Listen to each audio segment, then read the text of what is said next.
पंतप्रधान नरेंद्र मोदींनी नोबेल पारितोषिक विजेते मोहम्मद युनूस यांना नवीन जबाबदारी स्वीकारल्याबद्दल शुभेच्छा दिलेल्या आहेत। बांगलादेशातील अंतरिम सरकारचे प्रमुख म्हणून मोहम्मद युनूस यांनी शपथ घेतली।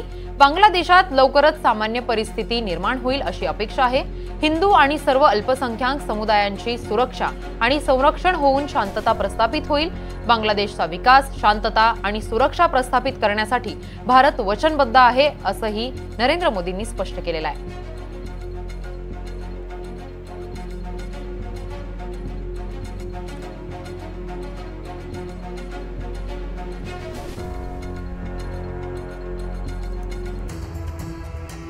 नोबेल शांतता पुरस्काराने सन्मानित मोहम्मद युनूस हे अंतरिम सरकारचे प्रमुख आहेत।